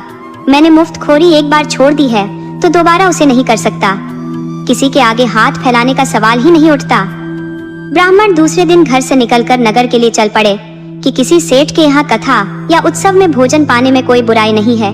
हाँ, यदि वह अपनी इच्छा से बुला ले जाए तब। तो ब्राह्मण ने सोच लिया कि वह नगर में ही जो कुछ करना होगा करेगा।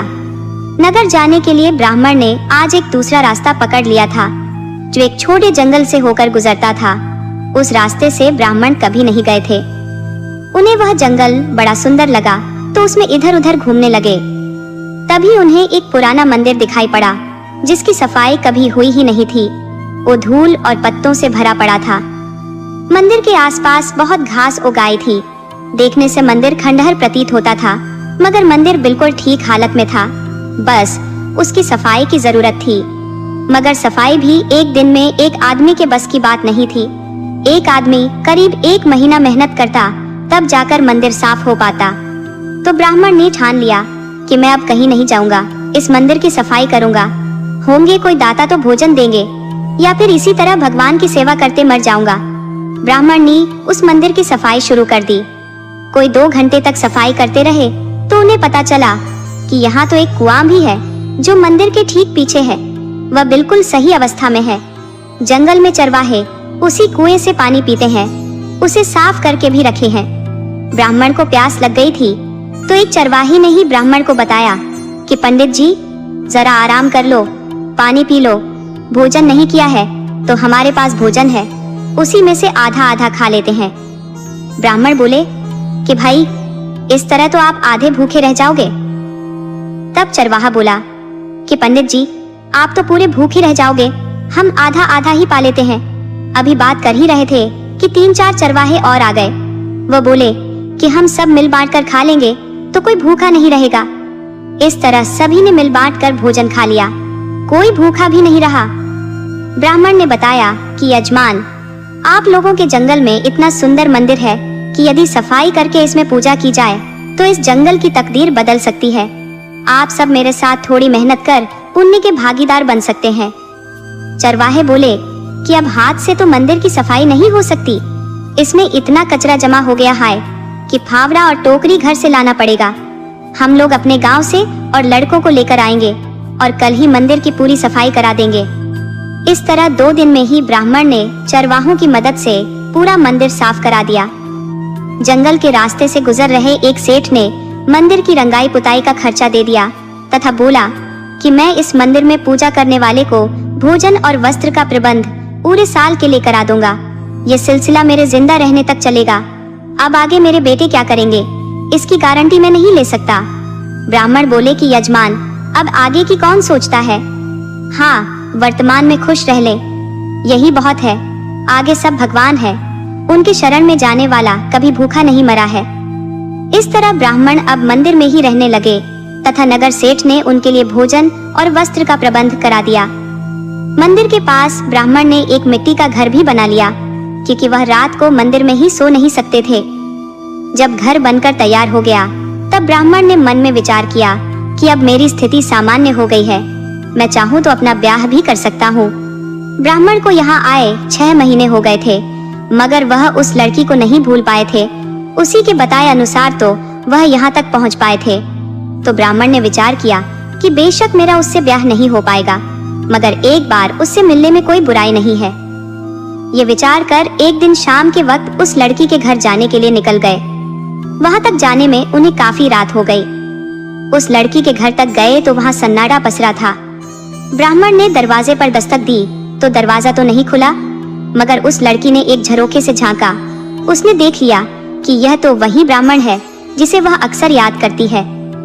वह दरवाजे पर आई और दरवाजा खोलकर ब्राह्मण को घर के अंदर बुला ली।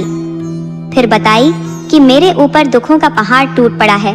पिछले महीने मेरी माँ गुजर गई। उन्हें किसी विषैले जंतु ने काट लिया था। उन्होंने मुझसे नहीं बताया था तो मर गई। मैंने अपने भाई और भाभी को भी खबर भिजवाई, मगर वे नहीं आए। मैं बहुत मुश्किल में आ गई हूँ।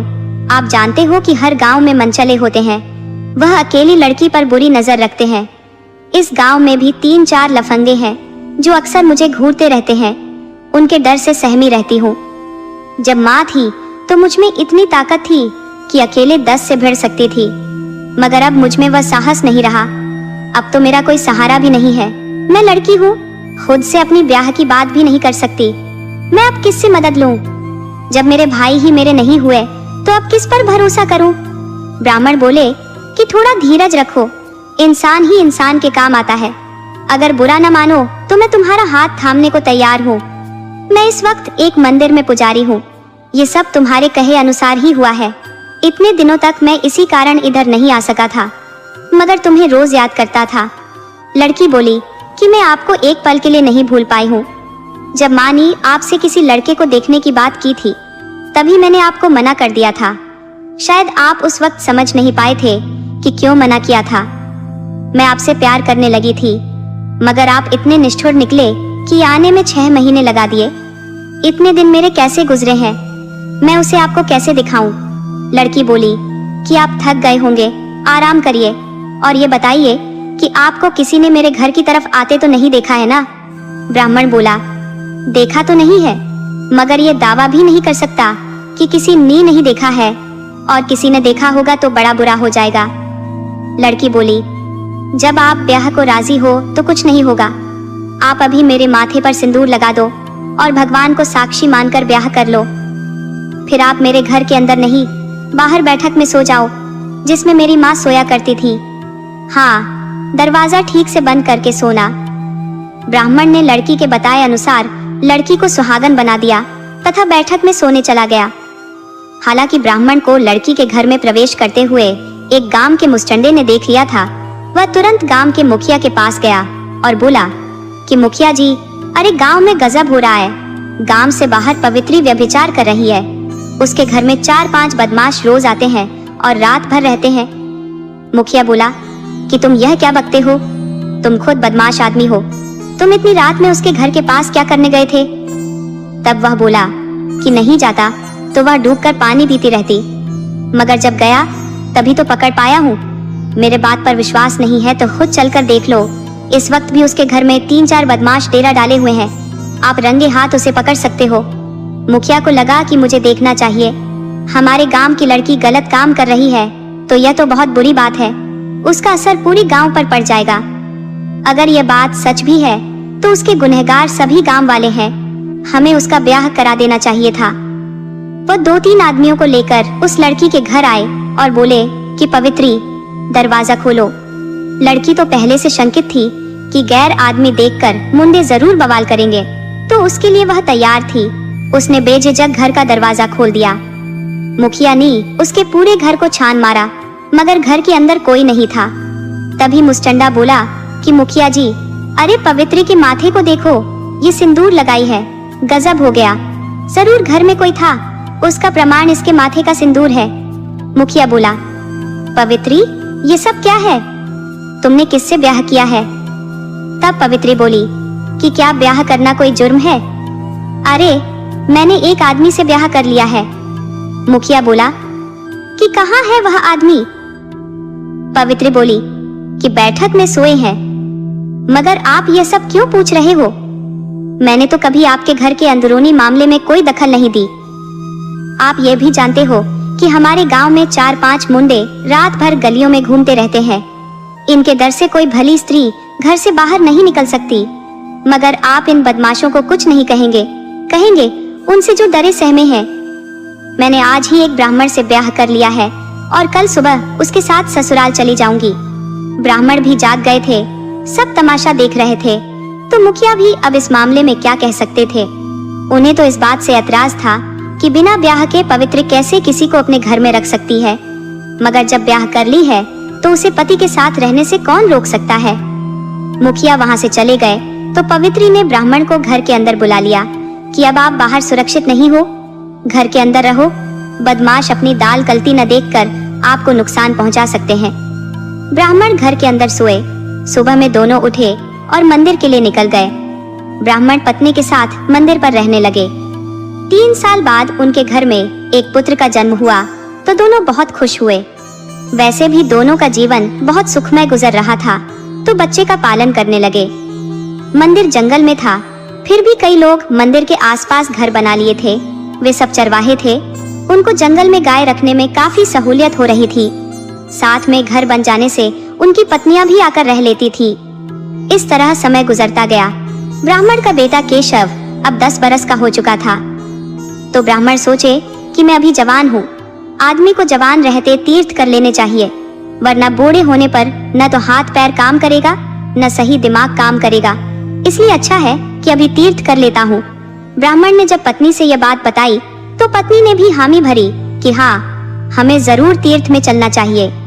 ये विचार कर अपने बेटे को अकेला मंदिर पर छोड़कर दोनों तीर्थ को चले गए। उन्हें लौट कर आना था 2 महीने बाद ही, मगर 6 महीने गुजर गए, नहीं आए। इस तरह दिन पर दिन गुजरता चला गया। कोई 3 साल गुजर गए, मगर केशव के माता पिता वापस नहीं आए, न उनकी कोई खबर मिली। तो मंदिर के पास बसे लोगों ने मान लिया कि अब पुजारी जी और उनकी पत्नी नहीं रहे।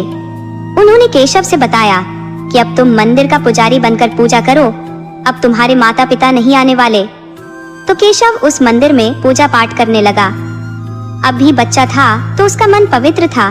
केशव भगवान विष्णु का परम भक्त था और पूजा पाठ बहुत विधि के अनुसार करता था। उसे भगवान की पूजा में जरा भी गलती पसंद नहीं थी। वह रोज सुबह स्नान कर भगवान को भोग लगाने के लिए प्रसाद बनाता और प्रसाद तैयार हो जाने पर फिर से स्नान कर स्वच्छ वस्त्र पहनकर भोग लगाता। फिर उस प्रसाद को अन्य बने भोजन में मिला देता। फिर उसमें से अपने लिए भोजन अलग रखकर सारी प्रसाद बांट देता।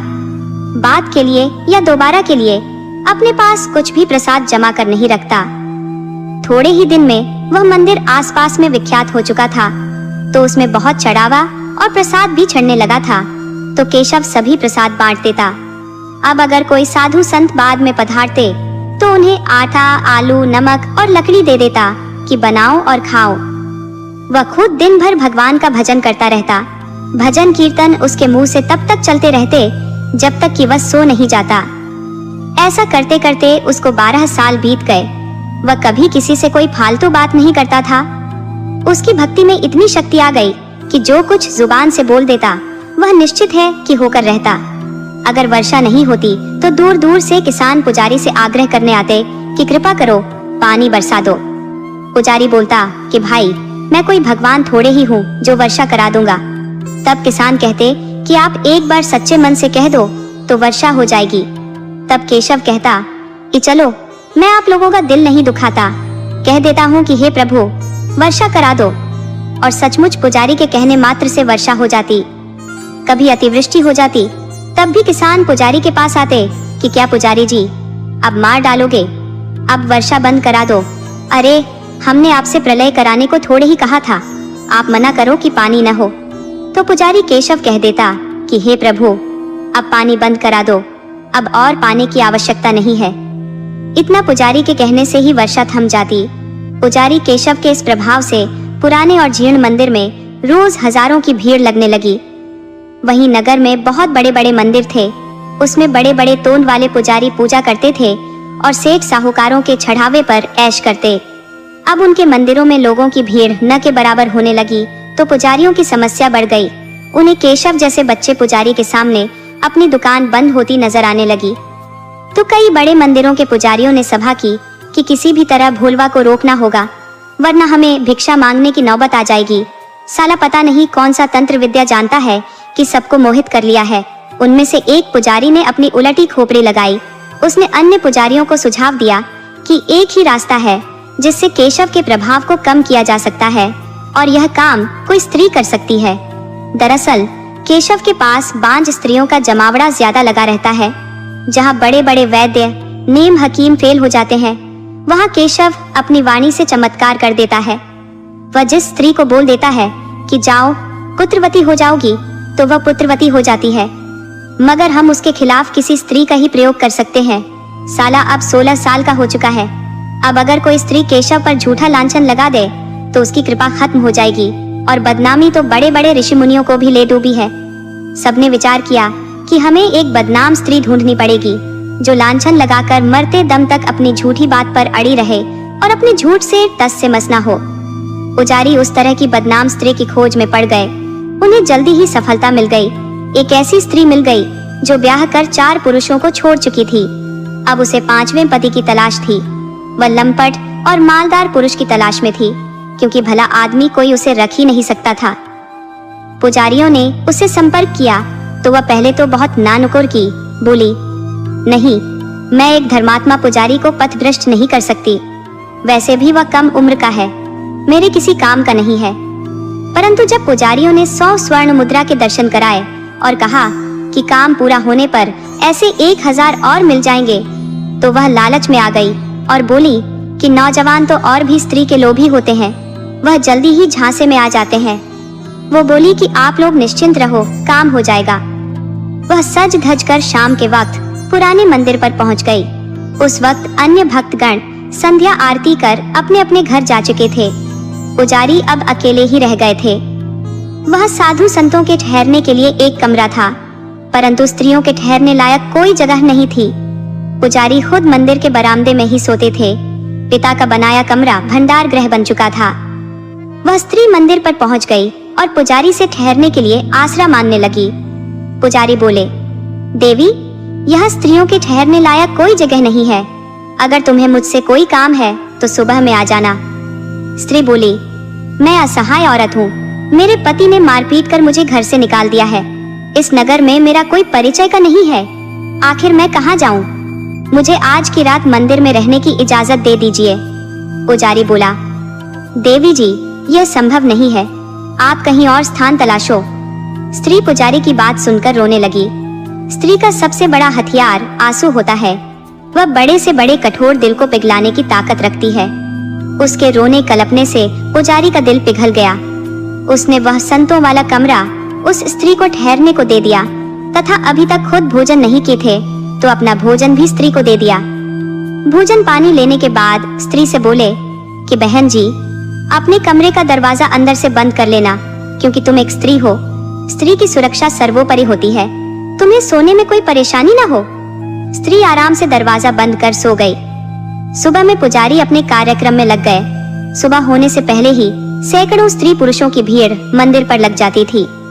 जब स्त्री ने देख लिया कि अब काफी भीड़ हो गई है, तो वह बाहर निकली और जोर जोर से रोने लगी। पूछने पर बताया कि रात के समय पुजारी ने हमें मंदिर पर ही रोक लिया था और रात भर हमारे साथ गलत काम किया है।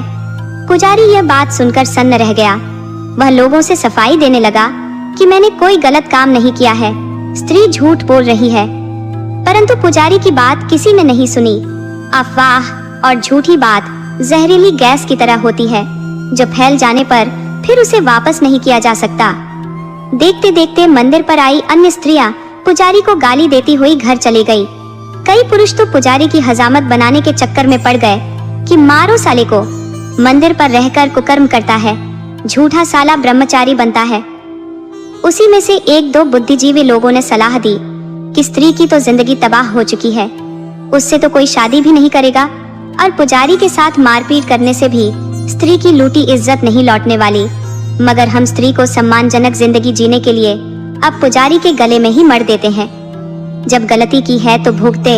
ये बदमाश न जाने कितनी स्त्रियों के साथ गलत किया होगा, परंतु लोक लाज से कुछ नहीं बोली होंगी।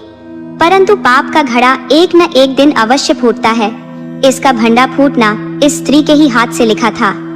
पुजारी लाख सफाई देता रहा, परंतु लोगों ने जबरदस्ती पुजारी को पकड़कर उसका ब्याह उस बदचलन स्त्री से करा दिया। नगर में पुजारी के गलत कारनामों की खबर गली गली फैल गई। लोगों का तो पंडित पुजारियों से विश्वास उठ सा गया। इस सब के बावजूद नगर के अन्य पुजारी बहुत खुश थे। इधर पुजारी केशव ने स्त्री से कहा कि दुष्ट स्त्री, मैंने तुझे बहन कहा था, उसकी भी लाज नहीं रखी। तुम अवश्य ही कोई वेश्या हो। वेश्याओं के दिल में कोई दिल नहीं होता, किसी से हमदर्दी नहीं होती, कोई उसका भाई बहन नहीं होता। केशव ने स्त्री को स्पष्ट सुना दिया कि कुलटा, तू अपनी सोची समझी चाल में तो कामयाब हो गई, परंतु मेरे से मिलन का सपना अधूरा ही रह जाएगा।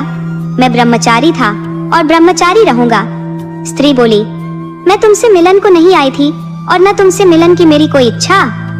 हाय, अगर मेरा कोई पुत्र हुआ होता तो वह भी तुमसे बड़ा होता। मेरा एक मकसद था, मैं जिस मकसद से आई थी उसे पूरा कर लिया। पुजारी की जुबान सिद्ध थी। उसने स्त्री को बोल दिया कि जा, तुझे बहुत भयावह मौत मिलेगी।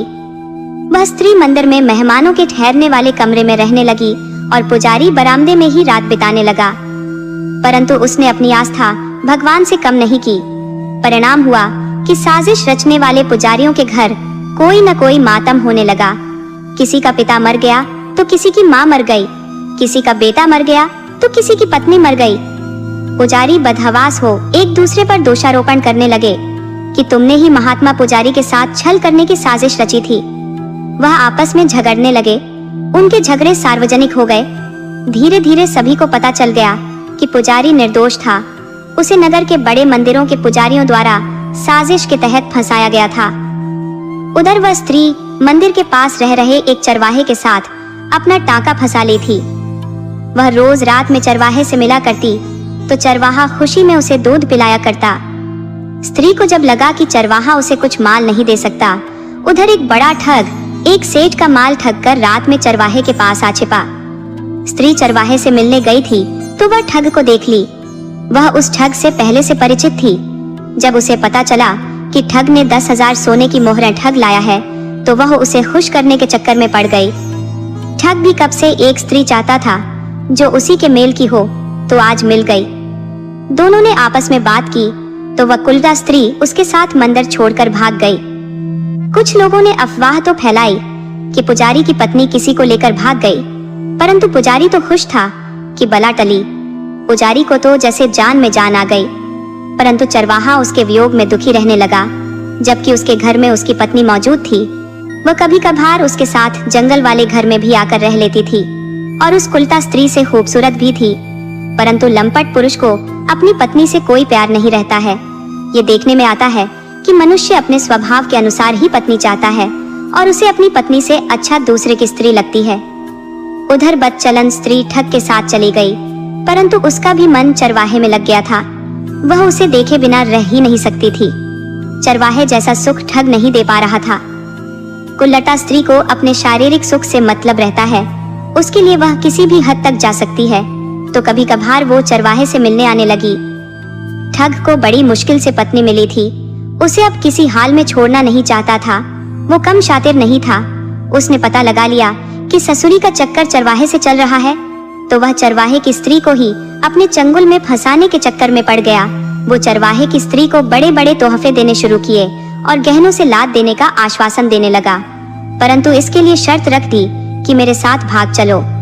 संयोग देखे कि बदचलन स्त्री भी चरवाहे से बोली कि तुम दायन का साथ छोड़कर मेरे साथ भाग चलो, हम कहीं दूर देश चलकर जीवन बसर करेंगे। उधर ठग किसान की स्त्री से बोला कि अपने मूर्ख गंवार पति को छोड़कर मेरे साथ भाग चलो, मैं तुम्हें रानी बनाकर रखूंगा। दोनों एक ही रात 5 मिनट आगे पीछे भाग लिए। चरवाहे ने जहां घर के सारे पैसे ले रखे थे, वहीं चरवाहे की स्त्री ने सारे गहने ले लिए थे और ठग के साथ भाग रही थी और चरवाहा ठग की स्त्री के साथ भाग रहा था। संयोग से सभी की मुलाकात नदी के किनारे हो गई। चरवाहे ने पत्नी से बोला, अरे तुम कहाँ? स्त्री बोली, वही बात मैं तुमसे पूछना चाहती हूँ, तुम कहाँ? ठग ने अपनी स्त्री से बोला, अरे तुम कहाँ? तब ठग की स्त्री बोली, अपना अपना धंधा है, अपना रोजगार है। उसने अपने पति को इशारा किया। दोनों ने मिलकर चरवाहे को नदी में फेंक दिया। चरवाहे की स्त्री अभी गफलत में थी कि चलो अच्छा हुआ, मूर्ख पति से पिंड छूटा, अब मैं इस धनवान के साथ मजे से रह सकूंगी। ठग ने चरवाहे की पत्नी के गहने और चरवाहे के पैसे लेकर पत्नी के साथ जब भागने लगा, तब चरवाहे की स्त्री का धन और गहनों का नशा उतर गया। न तो वह ठग उसके साथ रहा, न पति। वो अपने पति को बचाने के लिए पानी में कूद गई, परंतु दोनों बच न सके।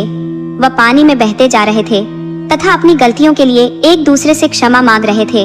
आगे नदी में एक भंवर आया और दोनों उसी में समा गए। ठग ने चरवाहे की पत्नी के गहने और चरवाहे के पैसे लेकर पत्नी के साथ कुछ दूर आगे बढ़ा। जहाँ नदी में पानी कम था, वो कुल्लटा पत्नी के साथ नदी पार कर उस पार चला गया, परंतु पहले से घात लगाए एक बाघ ने दोनों को मार डाला। इस तरह उन्हें अपनी करने का फल मिल गया था। पुजारी ने कहा भी था कि तुझे दर्दनाक मौत मिलेगी। उसके संपर्क में जो आ गए उन्हें मौत मिली। इधर पुजारी केशव को फिर से नगर के लोग आदर सत्कार देने लगे थे। फिर से पुराने मंदिर पर भीड़ जुटने लगी थी। उनमें से एक भक्त ने पुजारी से पूछ लिया, आपने पूर्व जन्म में ऐसी कौन सी गलती कर दी थी कि आपको अपमान सहना पड़ा, बदचलन स्त्री से ब्याह करना पड़ा? पुजारी बोले, प्रभु की लीला है, इसमें भला मैं क्या कह सकता हूँ। तब उस भक्त ने कहा कि आप बेशक एक पुजारी हो, परंतु आप एक सिद्ध संत भी हो, आपको सब पता है। कृपया आप बताएं कि किस गलती के कारण आपने अपमान सहा और आपकी कुलटा स्त्री से शादी हुई। तब पुजारी ने कहा कि जब नहीं मानोगे तो बताना ही पड़ेगा। वह स्त्री पिछले जन्म में एक वेश्या थी और ठग उसका ग्राहक, परंतु ठग पिछले जन्म में भी एक ठग ही था। एक दिन ठग ने वेश्या को समझाया कि यह पाप कर्म कब तक करती रहोगी, बूढ़ी होने पर बड़ी जिल्लत झेलनी पड़ेगी। तुम मेरे साथ चलो, तुम्हें पत्नी बनाने को तैयार हूँ। वो ठग के साथ चली गई, परंतु उसने अपना धंधा बंद नहीं किया। एक चोर लाख साधु बन जाए, पर मौका मिलने पर हाथ की सफाई दिखा ही देता है। ठग के जाने के बाद वह कई पुरुषों से मिला करती। उस जन्म में भी मैं एक मंदिर का पुजारी था। वह एक रात एक प्रेमी के साथ मंदिर में रहने का आसरा मांगी। मैंने उसे आसरा देने से इनकार कर दिया तो वह अपने प्रेमी के साथ चली गई, परंतु ठग उसे अपने कुछ आदमियों के साथ पागलों की तरह ढूंढ रहा था। वह मंदिर पर आकर एक स्त्री पुरुष के बारे में पूछा तो मैंने बता दिया कि एक पति पत्नी अभी अभी गए हैं। ठग ने दोनों को पकड़ लिया और बहुत यातनाएं दी। ठग ने स्त्री को तो नहीं मारा, परंतु उसके प्रेमी को मार दिया। स्त्री इस घटना के लिए मुझे ही जिम्मेदार मान बैठी और मुझसे अपमान का बदला लेने की कसम खाई। उस जन्म में तो कुछ नहीं बिगाड़ सकी, परंतु इस जन्म में अकारण ही बदनाम करके रख दिया। साधु संत को किसी भी लफड़े में नहीं पड़ना चाहिए, वरना एक साधारण सी गलती के लिए कई बार जन्म लेकर आना पड़ता है। मनुष्य को चाहिए कि मान अपमान से ऊपर उठकर सिर्फ और सिर्फ भगवान की शरण ग्रहण करनी चाहिए। भक्त ने फिर पूछा कि पुजारी जी, अन्य मंदिर के पुजारी आखिर आपके पीछे हाथ धोकर क्यों पड़े थे? तब केशव पुजारी ने बताया कि यह नगर के सभी पुजारी वेश्या के ग्राहक थे और उधारी पर भी मजे लिए थे, मगर उधारी नहीं चुकाए थे। वहीं उसका 1000 स्वर्ण मुद्रा ब्याज के साथ चुकाने पड़े हैं। मनुष्य चाहे लाख बचने की कोशिश करे, मगर उसके पिछले जन्म के पाप कई जन्मों तक पीछा करते हैं। इसलिए इंसान को पाप कर्म से बचना चाहिए। कहानी से सीख, सत्य और धर्म का मार्ग कठिन हो सकता है, पर उसे कोई पराजित नहीं कर सकता। जो दूसरों के लिए गड्ढा खोदते हैं, वे अंत में खुद ही उसमें गिरते हैं। कर्म का फल अटल है।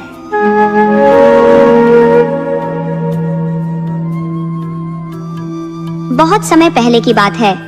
एक छोटे से गांव में एक मछुआरा अपनी जीवन संगिनी के साथ रहता था। मछुआरे का नाम रामू था और उसकी पत्नी का नाम माया था। रामू और उसकी पत्नी दोनों ही शिव जी के पक्के भक्त थे। वे भगवान शिव को बहुत मानते थे और हर दिन उनकी पूजा पाठ किया करते थे। रामू जब भी मछलियां पकड़ने के लिए जाता था तो सबसे पहले मंदिर जाकर भगवान शिव को माथा टेकता था और उनके दर्शन करके ही निकलता था। माया भी सुबह उठकर अपना आंगन साफ करती, फिर नहा धोकर मंदिर जाती। शिवलिंग पर जल चढ़ाना उसका रोज का नियम था। गाय को आटे की लोई बनाकर खिलाना और चिड़ियों को दाना डालना भी उसके नित्य कर्म में शामिल था। इसके बाद ही वह अपने घर के दूसरे कामों में लगती थी। इस तरह से रामू और माया का जीवन बस जैसे तैसे चल रहा था। रामू वैसे तो बहुत गरीब था बेचारा, लेकिन फिर भी पति पत्नी अपनी गृहस्थी में खुश थे। रामू मछलियां पकड़कर लाता और उन्हें बेचकर अपने घर का गुजारा कर रहा था। दोनों पति पत्नी में आपसी तालमेल भी बहुत अच्छा था। वे दोनों बहुत प्यार से और खुशी खुशी अपनी गृहस्थी की गाड़ी खींच रहे थे। एक बार की बात है, रामू की पत्नी माया को तेज बुखार हो गया। रामू ने आसपास के छोटे मोटे हकीमों से माया का इलाज करवाया, लेकिन उसका बुखार उतर नहीं रहा था। माया के बुखार से रामू अब परेशान रहने लगा, क्योंकि गृहस्थी की गाड़ी दोनों पति पत्नी से ही चलती है। अब रामू के पास इतने पैसे भी नहीं थे कि वह अच्छी तरह से अपनी पत्नी का इलाज करवा सके। इसी तरह जैसे तैसे उनकी जिंदगी चल रही थी। एक दिन रामू सुबह उठा। उसने अपनी पत्नी के सिर पर हाथ रखा तो देखा उसकी पत्नी माया को अभी भी बुखार था। रामू ने अपना मछली पकड़ने वाला सामान उठाया और नदी पर मछली पकड़ने के लिए चल पड़ा। वह यह सोच रहा था कि आज जो भी मछलियां पकड़ लेगा, उन्हें बेचकर वह अपनी पत्नी के लिए खाने के लिए कुछ और दवाइयां लेकर आएगा। वह अपनी नदी पर पहुंचा। नदी पर पहुंचकर रामू ने नदी में जाल डाल दिया और मछली के फंसने का इंतजार करने लगा। तभी वहां पास में ही एक और मछुआरा नदी के बीच में जाल डालकर मछली पकड़ रहा था। रामू को देखकर उस मछुआरे ने कहा, बाबा, किनारे पर बैठकर बड़ी मछली नहीं मिलेगी। इसके लिए तो तुम्हें नदी के बीचों बीच आना पड़ेगा, तब जाकर हो सकता है कोई बड़ी मछली आपके जाल में फंस जाए। रामू उस मछुआरे की बात सुनकर कहने लगा, नहीं बेटा, न तो मेरे पास नाव है और न ही मेरे शरीर में अब इतनी ताकत है जो मैं नदी के बीचों बीच जाकर मछली पकड़ सकूं। मैंने तो अब सब कुछ भोलेनाथ के ऊपर छोड़ दिया है। उसने चाहा तो मुझे बड़ी मछली यहीं पर मिल जाएगी। दूसरा मछुआरा रामू की बात सुनकर उसका मजाक उड़ाते हुए बोला, तो फिर बैठे रहो बाबा नदी के किनारे पर, जो भगवान भोलेनाथ तुम्हारे लिए बड़ी मछली वहीं पर भेजेंगे। ये कहकर वह दूसरा मछुआरा जोर जोर से हंसने लगा, लेकिन रामू ने उसकी बात का बुरा नहीं माना और चुपचाप मन ही मन अपने भोलेनाथ को याद करने लगा और मछली पकड़ता रहा। काफी देर इंतजार करने के बाद रामू ने अपने जाल को बाहर खींचा। रामू को जाल अपना काफी भारी लग रहा था। उसे लग रहा था जैसे कोई बड़ी मछली फंसी हो, लेकिन जैसे ही रामू ने जाल को बाहर निकाला, रामू का सारा जोश ठंडा पड़ गया, क्योंकि जाल में मछली तो क्या, एक घोंघा तक नहीं फंसा था, बल्कि जाल में ढेर सारा कचरा फंसा हुआ था। यह देखकर दूसरा मछुआरा जोर जोर से हंसने लगा और बोला, अरे बाबा, आज तो आपके हाथ बहुत बड़ा खजाना लग गया। भोले बाबा ने तो आप पर बड़ी कृपा करी है। इसी तरह अगर तुम्हें रोज खजाना मिलता रहा तो एक दिन तो तुम बाबा बहुत जल्दी बहुत बड़े आदमी बन जाओगे। अब रामू ने उस मछुआरे की बात को अनसुना कर दिया और उस पर बिल्कुल भी ध्यान नहीं दिया। बस मन ही मन बोला, हे प्रभु, कैसे कैसे लोग बनाए हैं तूने दुनिया में। जो नदी हमें पानी पीने के लिए देती है, खाना खाने को देती है, लोग उसमें न जाने क्या क्या गंदगी डाल देते हैं। उसके बाद रामू ने फिर से भगवान का नाम लेकर जो जाल नदी में डाल दिया और मछली फंसने का इंतजार करने लगा। काफी देर बैठे रहने के बाद रामू ने फिर से जाल को बाहर निकाला और देखा तो उसके जाल में छोटी छोटी मछलियां फंस गई थी। सुबह से मेहनत करने के कारण रामू का बूढ़ा शरीर काफी थक गया था, इसलिए जितनी भी मछलियां फंसी थी उनको लेकर अब बाजार की तरफ चल दिया था, क्योंकि उसे अपनी पत्नी की भी चिंता हो रही थी। रामू और उसकी पत्नी के कोई संतान नहीं थी, तब भी रामू भगवान को कोई दोष नहीं देता था और न ही भगवान की पूजा करनी उसने छोड़ी थी। उसका भगवान पर अटूट विश्वास था कि यह भी कोई कारण होगा जिसने भगवान ने हमें संतान नहीं दी। वे दोनों पति पत्नी अपने एक साथ में खुश थे, एक दूसरे की बहुत फिक्र किया करते थे। आज भी रामू को अपनी पत्नी की बहुत फिक्र थी। तब वह बाजार की तरफ उन मछलियों को लेकर चल दिया कि उनको बेचकर कुछ पैसे कमा सके। दिन भर रामू ग्राहकों का इंतजार करता रहा। कहते हैं ना, भगवान भी भक्त की परीक्षा लेते हैं, और इसी तरह पूरा दिन बीतने को आया, मगर रामू की छोटी मछलियां होने के कारण उसे मछली खरीदने के लिए कोई भी नहीं आया। उसके पास कोई ग्राहक नहीं था। आसपास जो मछुआरे मछली बेच रहे थे उनके पास तो बड़ी बड़ी मछलियां थी। उनकी सारी मछलियां देखते ही देखते बिक गई। लेकिन रामू बैठा सोच रहा था कि अब तो शाम होने को आई और बाजार भी बंद होने वाला है, लेकिन अभी तक मेरे पास एक भी ग्राहक नहीं आया। सोचा था अगर ये मछलियां बिक जाएंगी तो थोड़े से पैसे मिल जाते तो अपनी पत्नी के लिए खाना और कुछ दवाइयां ले जाता। बेचारी माया भूख से तड़प रही होगी। अभी रामू ये बात सोच ही रहा था, तभी एक आदमी आया और रामू से बोला, बाबा ये मछलियां कितने की बेच रहे हो? रामू ने उसकी बात सुनकर कहा, बेटा इन मछलियों की कीमत 50 रुपये है, लेकिन मैं यह तुम्हें 50 रुपये में दे दूंगा। रामू की बात सुनकर वह आदमी बोला, बाबा 50 रुपये तो ज्यादा है, मैं तो इनके केवल 10 रुपये ही दे सकता हूँ, और वैसे भी बाजार तो बंद होने वाला है, अब कोई तुम्हारी मछलियाँ खरीदने तो आने से रहा। इससे पहले ये मछलियाँ खराब हो जाए, इन्हें तुम मुझे 10 रुपये में बेच दो। रामू उसकी बात सुनकर दुखी हो गया, लेकिन फिर उसने 10 रुपये में मछलियाँ उस आदमी को दे दी। तब तक बाजार भी बंद हो गया था। रामू ने अपनी दुकान समेटी और अपने घर की तरफ चल पड़ा। उसके मन में उसकी पत्नी की चिंता चल रही थी। वह मन ही मन चिंतित हो रहा था। अब भी रामू थोड़ी दूर ही चला था कि उसे एक पेड़ के नीचे एक महात्मा जी बैठे हुए नजर आए। महात्मा ने रामू को अपने पास आने का इशारा किया। रामू उस महात्मा के पास पहुंचा और उन्हें हाथ जोड़कर नमस्कार किया। महात्मा ने रामू से कहा, बेटा मुझे बहुत भूख लगी है, क्या तुम मुझे कुछ खिला सकते हो? रामू ने बड़े ध्यान से महात्मा की तरफ देखा। महात्मा जी को देखकर रामू को लग रहा था कि जैसे महात्मा जी बहुत पहुंचे हुए हैं। उनके मुख पर एक अलग ही तेज था। वह बोला, हाँ हाँ बाबा, क्यों नहीं, आप रुकिए, मैं देखता हूँ। ये कहकर रामू पास वाली दुकान पर चला गया और महात्मा जी के खाने के लिए सामान लेकर आ गया, और वापस आकर उसने खाने का सामान महात्मा जी को दे दिया और फिर बोला, बाबा आप इसे खा लो, आपकी भूख मिट जाएगी। महात्मा जी ने रामू से पूछा, बेटा तुम अपने बारे में कुछ नहीं बताओगे कि तुम कौन हो और कहां से आए हो? तब रामू ने अपने बारे में महात्मा जी को सब कुछ बता दिया। महात्मा जी समझ गए। वे महात्मा जी के भेष में स्वयं भोलेनाथ थे। भगवान भोलेनाथ तो अपने भक्तों को हमेशा मदद करने आते हैं, जो सच्चे और सच्चे हृदय से भगवान को बुलाते हैं। आज रामू बहुत परेशान था। उसके दिल से भगवान के लिए जो सच्चे मन से निकल रहा था कि भगवान मेरी रक्षा करो, मेरी मदद करो, और भगवान उसकी मदद करने के लिए महात्मा के रूप में आ गए। तब महात्मा जी बोले कि तुम बहुत ही दयालु इंसान हो रामू। उसके बाद महात्मा जी ने अपने झोले में से कुछ दाने निकाले और रामू को दे दिए। फिर उससे कहा, बेटा तुमने बिना स्वार्थ के जो मेरी मदद की है, परमात्मा तुम्हें उसका फल जरूर देगा। ये कहकर महात्मा जी ने वह दाने रामू को दे दिए और कहा, बेटा इन दानों को तुम अपने पास रख लो, और कल जब मछली पकड़ने के लिए नदी पर जाओगे तो सबसे पहले इन दानों को नदी में डाल देना। रामू ने महात्मा जी से दाने ले लिए और अपने पास रख लिए। फिर महात्मा जी को प्रणाम करके रामू अपने घर की तरफ चल पड़ा। घर पहुंचकर रामू ने देखा उसकी पत्नी की तबीयत कुछ ठीक लग रही थी। ये देखकर रामू को बहुत खुशी हुई। उसने खाना बनाना शुरू कर दिया और वह जो कुछ मछलियां बचाकर लाया था, इसलिए उसने मछली और चावल बनाए। रामू ने अपनी पत्नी को भी खिलाए, और पत्नी को खिलाने के बाद ही जैसे रामू खुद खाना खाने के लिए बैठा, तभी एक कुत्ता आ गया। कुत्ते को देखकर रामू के चेहरे पर मुस्कान आ गई। उसने कुत्ते को पुचकारते हुए कहा, क्यों बेटा, भूख लगी है?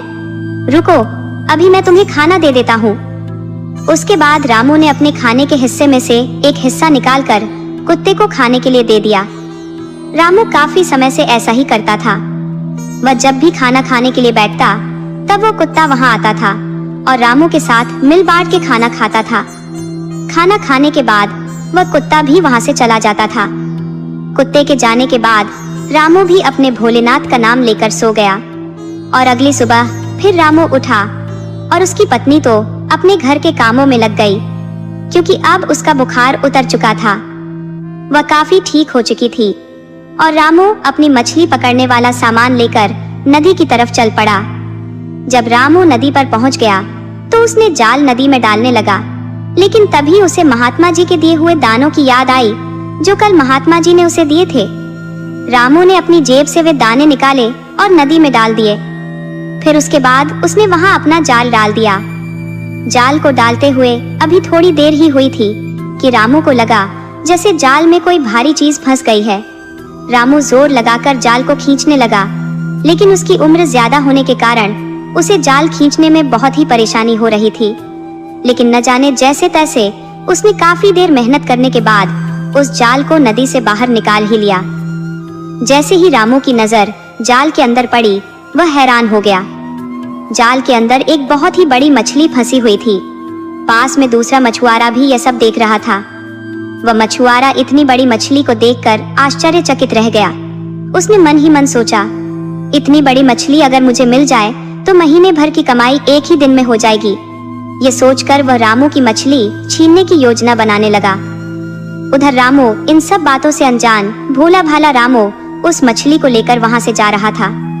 तभी उसे जोर का धक्का लगा और रामू नीचे गिर पड़ा और मछली भी उसके हाथ से छूट गई। उसे उस दूसरे मछुआरे ने जो आकर धक्का दिया था। जैसे ही रामू नीचे गिरा, वह मछुआरा मछली लेकर भाग गया। रामू यह देखकर जोर जोर से चिल्लाने लगा कि यह चोर मेरी मछली लेकर भाग रहा है। लेकिन रामू की पुकार सुनने वाला वहां कोई नहीं था जो उसकी बात सुनता। लेकिन तभी वही कुत्ता आया जो रामू के साथ खाना खाता था, और उसने जो रामू की आवाज सुनी, वह कुत्ता जिधर वह दूसरा मछुआरा मछली लेकर भाग रहा था, उधर ही वह कुत्ता उसकी तरफ भागा और उसके पैर को पकड़ लिया और कहीं से उसे काट भी लिया।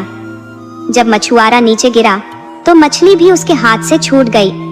मछुआरा दर्द के मारे जोर जोर से चिल्लाने लगा। उसका चिल्लाना सुनकर आसपास के लोग वहां इकट्ठा हो गए। इतने सारे लोगों के सामने अपनी पोल खुलने के डर से मछुआरा मछली वहीं छोड़कर भाग गया। तब तक रामू भी वहां पहुंच गया। लोगों ने उस मछली को उठाकर रामू को दे दिया। रामू ने लोगों को धन्यवाद दिया। जब सभी लोग वहां से चले गए, तब रामू ने मछली अपने हाथों में पकड़ी और सोचने लगा, इस मछली को बेचने से पहले इसका थोड़ा सा हिस्सा मैं अपने लिए भी रखूंगा। ये सोचकर रामू मछली को घर ले आया और मछली को काटने के लिए उसने चाकू उठाया। जैसे ही रामू ने मछली को काटा, उसके अंदर से एक बहुत ही कीमती अनमोल हीरा निकला। हीरे को देखकर रामू की आंखें फटी की फटी रह गईं। वह सोचने लगा, इस हीरे की कीमत तो लाखों रुपए में होगी। इसको बेचने के बाद तो मुझे सारी उम्र कुछ भी करने की जरूरत नहीं पड़ेगी। तभी रामू को उस महात्मा की याद आई जिन्होंने उसे नदी में डालने के लिए दाने दिए थे। उसने सोचा, इसमें से आधा हिस्सा तो उन महात्मा का भी बनता है। ये सोचकर रामू वहां पहुंचा जहां कल महात्मा जी उसे मिले थे। लेकिन जब वह वहां पहुंचा तो महात्मा जी वहां नहीं थे। वहां सिर्फ महात्मा जी की चादर पड़ी हुई थी जिस पर वे कल बैठे हुए थे। रामू ने आसपास के लोगों से महात्मा जी के बारे में पूछा कि उन्होंने यहाँ कभी किसी महात्मा जी को देखा है।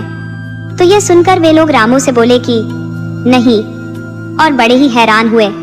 सोचने लगे कि ये कौन से महात्मा जी की बात कर रहा है। तभी रामू बोला, जो कल यहाँ पर बैठे हुए थे। तब रामू सोचने लगा कि वे महात्मा कौन थे।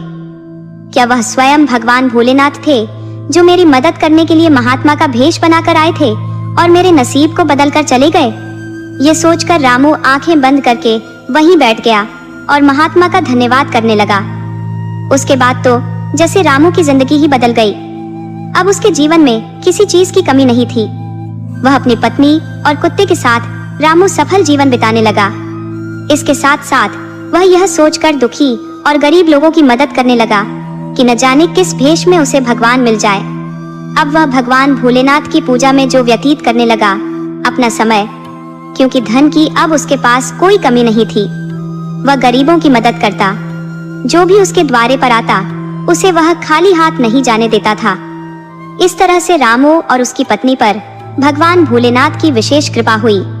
इस तरह से एक गरीब मछुआरा एक धनवान सेठ बन गया। अब उसने मछली पकड़ने का अपना काम छोड़ दिया था।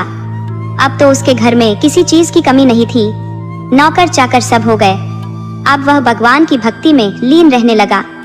भगवत कथा करता, भगवान की शिव चर्चा कराता और गरीब लोगों को जहाँ भी देखता उनकी मदद के लिए तैयार हो जाता।